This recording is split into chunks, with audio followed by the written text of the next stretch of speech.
బాధ కామన్గానే ఉంది, కామన్ బాధ ఉండకపోవచ్చు.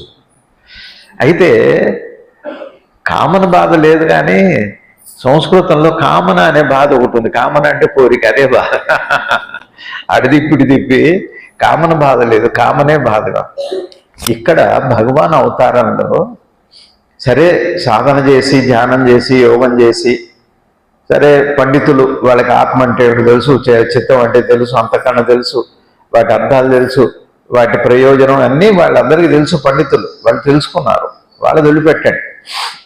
నేనేమంటున్నాను అంటే, ఇప్పుడు మనందరికీ ఏముంది అంటే బాధ ఉంది అంటాం. ఏం కావాలి చెప్పండి మనకి? బాధ పోవాలి, దాన్నేగా శాంతి అన్నారు. ఏం కావాలి మనకి? ఎవరైనా ఏం వెతుకుతారు చెప్పండి? ఎవరికి ఏ బాధలు ఉన్నాయో అది పోవాలి అనే కోరిక. ఇక కోరిక అనే మాట వాడకుండా తీస్తే బాధ పోతే ఏముంటుంది చెప్పండి? ఒక మాట చెప్పండి.